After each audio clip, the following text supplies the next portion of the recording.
Another public holiday, another moment for our Muslim brothers and sisters to mark a special holiday in their calendar. Good afternoon. On this eve of Eid al-Fitr, we thank you for choosing TV47 to inform you. My name is George Maringa. Very delighted that you've joined us. Let's take a look at what's making headlines at this hour. Among the top stories making headlines at this hour, Interior CS Professor Kithure Kindiki declares Wednesday, April 10th as a public holiday to celebrate Eid al-Fitr. PSV bus carrying 51 passengers rescued by the Kenya Red Cross after a night of marauding floods. Here, which is suspected to have been smuggled into the country from the neighboring countries. They also recovered 612 sachets of 100 milliliters Simba Waragi. Plus, Quisero police nab contraband alcohol believed to have been brought into the country from a neighboring country. It is exactly 4 o'clock East African time. Thank you so much for choosing us to inform you. I'm at George Maringa _ across the social media platforms. Post on X using the hashtag NewsNow, or you can post to @TV47 News. Let's get the show on the road, and shall we? Interior Cabinet Secretary Professor Kithure Kindiki, through a Gazette notice this afternoon, has declared that Wednesday, April 10th, that is tomorrow, will be a public holiday in Kenya to celebrate Eid al-Fitr. Eid al-Fitr marks the end of the holy month of Ramadan, which began on March 11th, 2024. It is a time of joy, reflection, and gratitude for Muslims around the world, marking the completion of a month of fasting and spiritual growth.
Away from that, police officers in Quisero constituency, Kakamega County, have nabbed a small car driver who was found transporting contraband alcohol believed to have been brought into the country from the neighboring Uganda. Quisero OCPD James Mugera said that the police officers who were on patrol managed to capture 126 bottles of Congo Waragi alcohol, 118 bottles of Simba Waragi alcohol, as well as 612 packets of Simba Waragi alcohol. Mugera has warned those who continue with the smuggling business while putting the lives of Quisero residents at risk will be dealt with severely.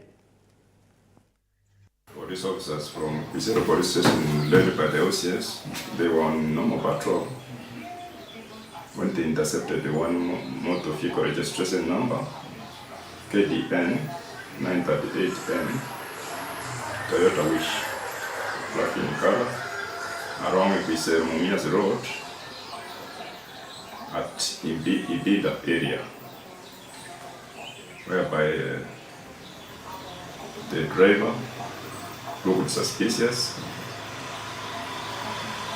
and the police managed to intercept the vehicle.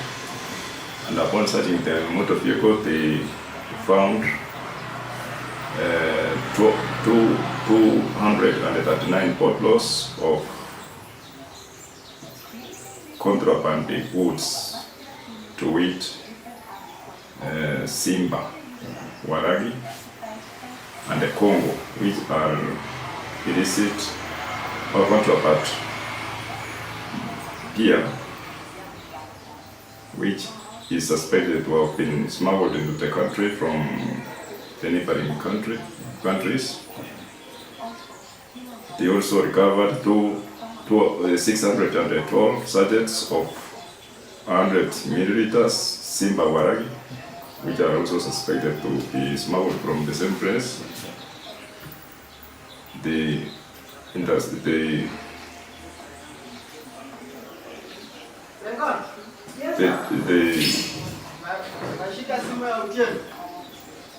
they recovered the same and detained the motor vehicle was detained at the Wisera police station. And the suspect, namely Paul Amoy, alias Peter Scherer, was arrested. The same note we are sounding a stand warning on to the public that the crackdown is ongoing, and those ones who are involved in the menace are likely or will soon be arrested and the necessary action taken. Now, a PSV bus carrying 51 passengers has been swept away by raging floods on the Garissa-Nairobi highway. The incident, which occurred on the early hours of Tuesday morning, saw the vehicle belonging to the Uma Express Bus Company swept away by floods at Chuma area. According to reports, the driver of the bus, Hassan Turbo, attempted to cross the flooded section of the road following a heavy downpour, but unfortunately, the bus slipped out of the road and got stuck in a ditch. Confirming the incident, Tana River County Commander Alin Diama said that all the passengers in the bus have been rescued from the bus that was traveling to Nairobi from Garissa.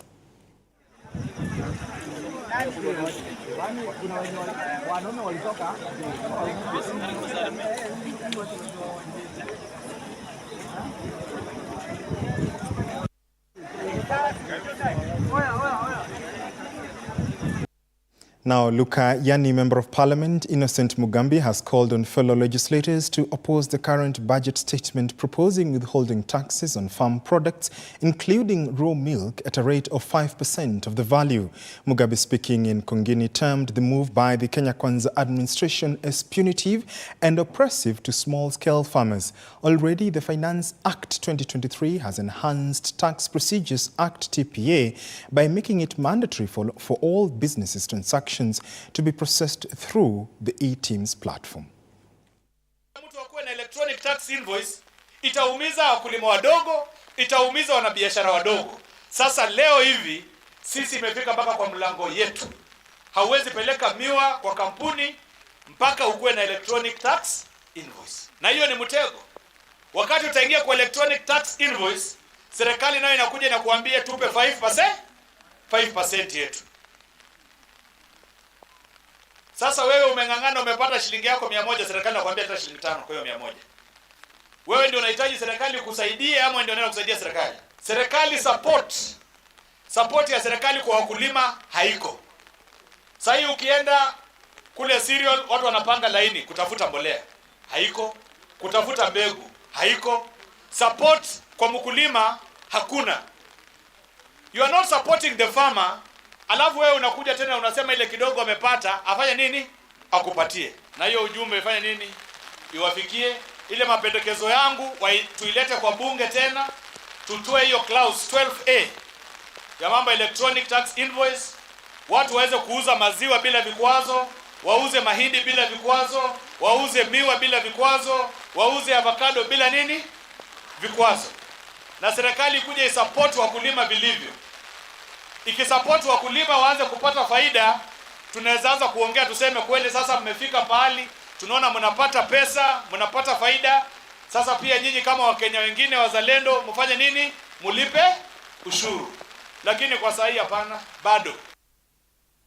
Now, a section of leaders and supporters of the National Reconstruction Alliance NRA party, led by Busia Senator Okiya Omtata, have come forward and denounced the recent attacks that the senator has been witnessing.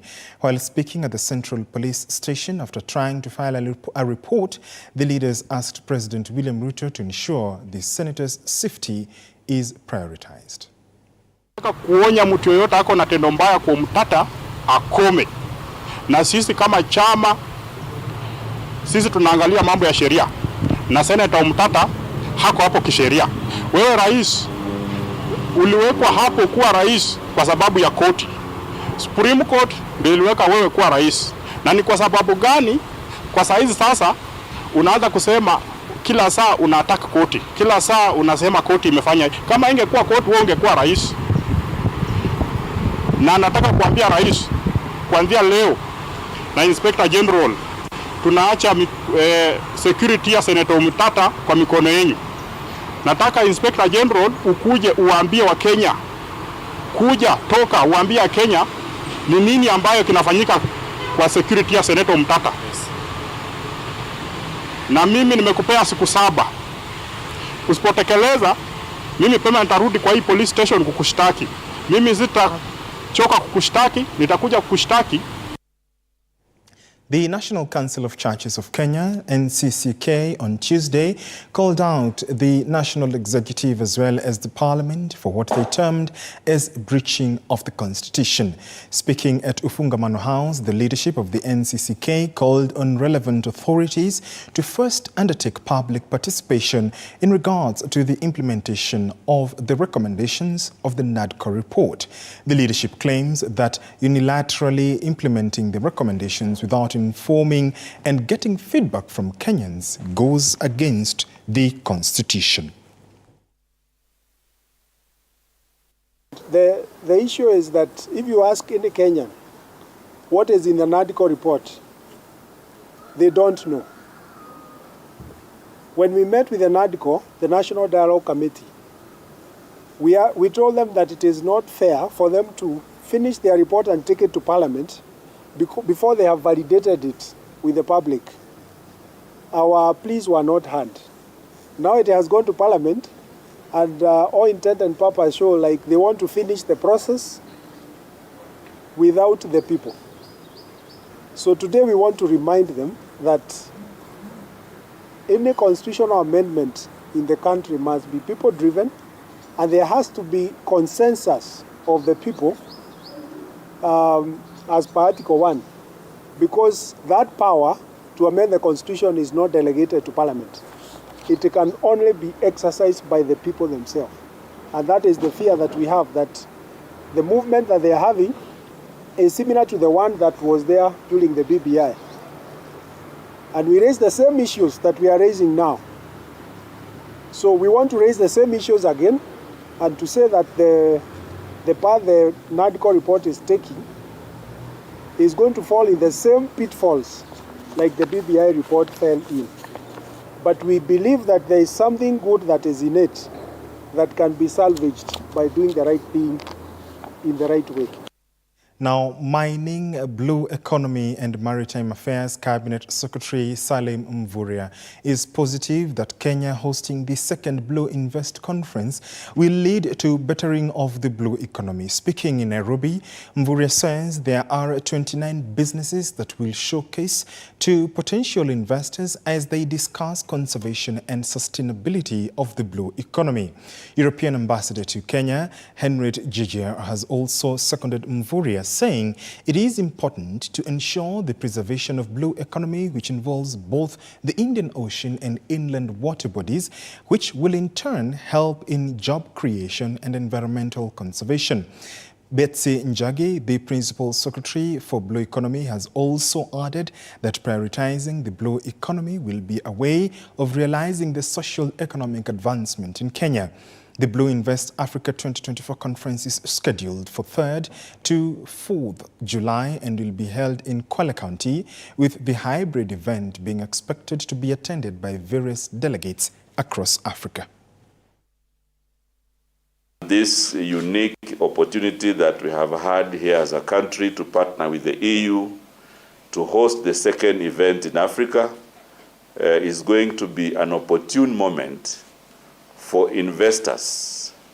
It's going to be an opportune moment for government. Is an opportunity also for civil society and an opportunity to all players in the blue economy sector to come together to look at how we can be able to inspire investments, but also discuss the issues of conservation and discuss the issues of how we can amicably balance between investment and sustainable development of the blue economy sector. And this is not only in fisheries, this is in tourism, it's in all kinds of businesses related to the blue economy.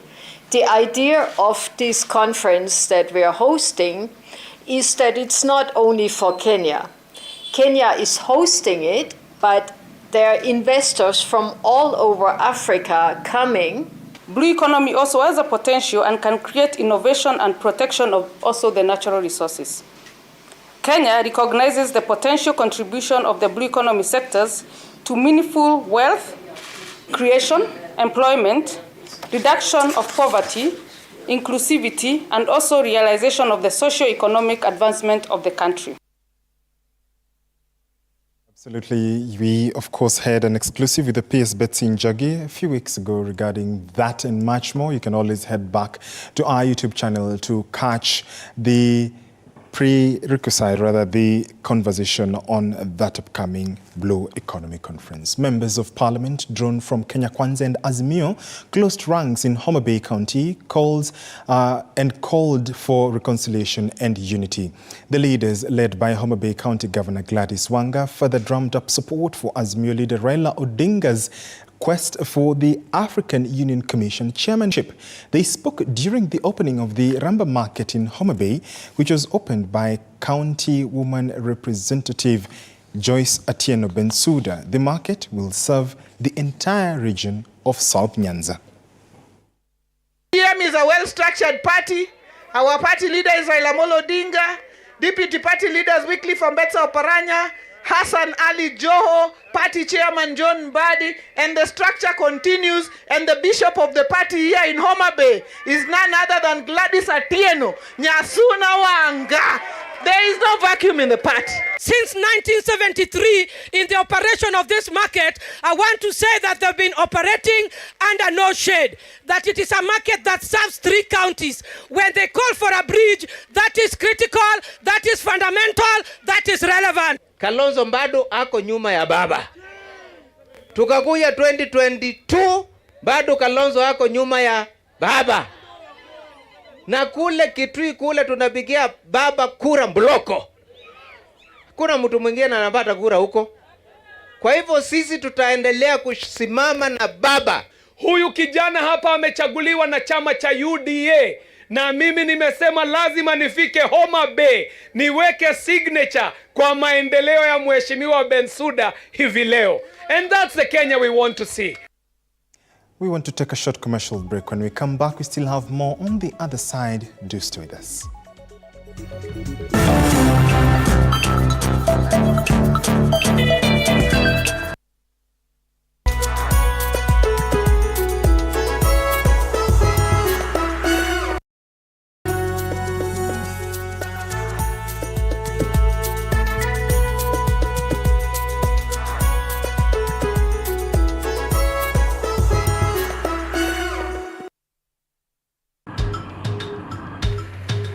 Na safari hii katika Mfahamu Kiongozi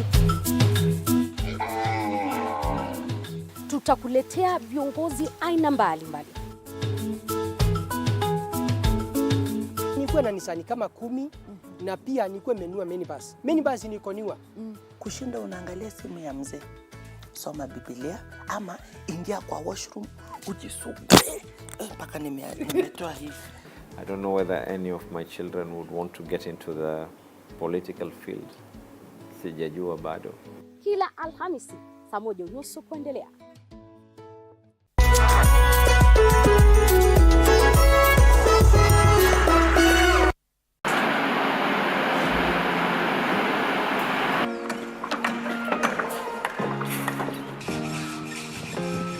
Join us on a journey through the concrete jungles and rising skylines, where every beam, every nail tells a story of progress and vision. In every aspect of life, you have to look at several dynamics. From groundbreaking. Nowadays with the tech, you can check on different websites or you check online and you can see some inspiration. So at least that one would be a direction already. I'll know like what kind of style you're going for. To finishing touches, witness.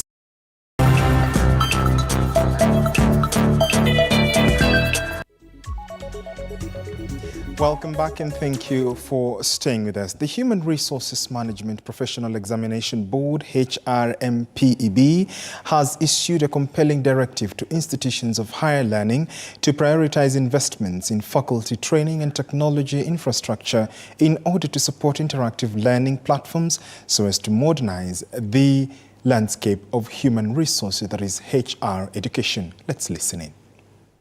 We are ready to comply with the government requirement, the government proactivity about shifting from knowledge-based exams to competence-based exams. And that is why we are glad that these programs are picked up, and we are so proud of Kabete. And just like we said last year, we are going to give you all the support that you require. And for our government is giving us a lot of support because we are going the competence way. And that is why even in the primary schools you have seen, if you have your younger brothers and sisters, it is, they are doing now, CAPSEA, and then they do the junior secondary, and it is all competence based. So we are proactive, we are ready. Our government started last year by even instituting a presidential working party in matters of education. And what we cannot hide from is that all our training have gone CBET. The government has put massive efforts to promote drama festivals as they kick off in Embu County. Speaking during the first day of the 62nd edition of the Kenya National Drama and Film Festivals held at the University of Embu and Kangaroo School in Embu County, the Principal Secretary of Education, Belly Kipsang, said the government is serious about monetizing the talent of young people as directed by the President. Embu Governor Cecily Mbarire noted that the drama festivals not only provide a chance for competition, but also showcase the country's cultural heritage from all regions in Kenya. This year's theme is unlocking opportunities for socio-economic transformation through drama and film, which will come to an end on April the 18th.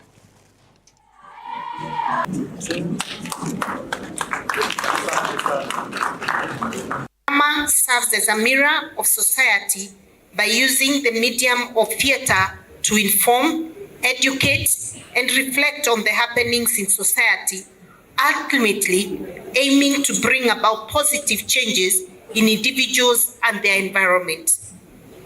Drama in education also allows children to learn about themselves, others, and the society, hence facilitating the transfer of knowledge and power from adults to children in developmentally appropriate ways. I'm happy I can report today that through the Kenya Institute of Curriculum Development, there has been a lot of development on the same, and we can tell you our children have started earning.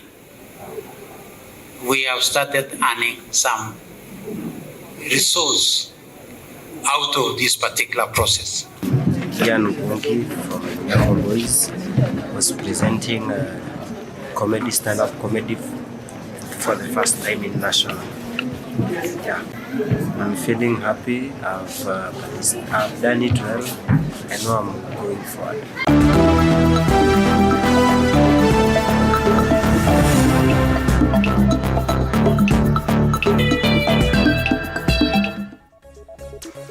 All the best to the participants of the National Drama and Film Festivals. Let's get sporty, where National Secondary Term 1 school games have officially kicked off in Machakos County. The competition comprises of different sports disciplines, which include rugby 15s, hockey, handball, basketball, and athletics and cross-country, and teams will battle for top honors and the bragging rights to represent Kenya in East Africa Games in Uganda.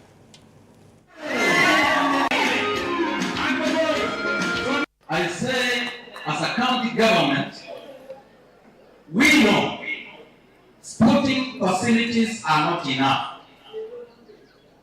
All I wish we work together with the national government to establish as many sporting facilities as possible, so that in all areas of sporting activities we have internationally recognized stars, because it is possible. If we can do that from the lowest part of the world level upwards, we'll reach somewhere. I request we have more sponsors. We have so many international and national and regional companies and organizations who are doing so well. I ask them to follow what Brookside is doing. Please come and support sportsmen and women so that we can grow as a country. Further afield, the first leg of the quarter-final matches of UEFA Champions League will be played tonight. English Premier League leaders Arsenal will take on Bayern Munich at Emirates Stadium, whereas Real Madrid will welcome defending Manchester City at Santiago Bernabeu Stadium.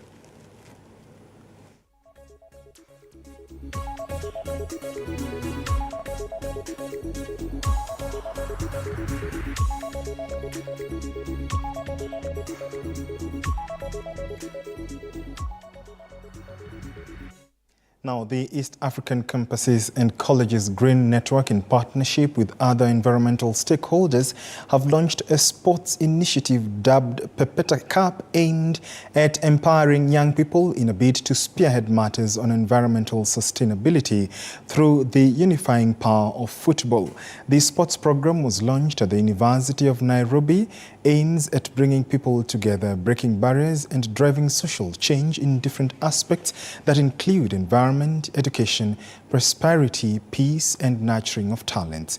Youth have been urged to embrace the PEPA Sports Initiative to uplift their talents and well-being. Today we are launching PEPA Cup. Navyoona, we are here as ladies to play PEPA. Hey, tumekuja hapa kucheza, and we're inviting all of you youths to come. As you can see, it is also creating job opportunities, nurturing talents, because you can play. While you play, you never know. As a lady, most of us don't know how to play football. Most of us never engage in football because, you know, it's a boys' thing. The PEPA is a Swahili word. So it means how can we tackle, how can we see things with new eyes. It's a mental shift of how to embrace it from an Kenyan point of view, for the youth. And I think the last A in PEPA, that is for Africa. It's not only for Kenyan youth, but it's for youth around the whole continent, and that will inspire the rest of the world. And on that PEPA note, we want to thank you for joining us on News Now. My name is George Maringa, wishing you a wonderful evening and enjoy the rest of your viewing. On the People's Court tonight, we discuss the road tragedies that we've been witnessing. Of course, I'm not alone. Victor Miakane and Linda Alela will be joining us. I'll see you at 9 p.m. Stay safe and be kind to one another.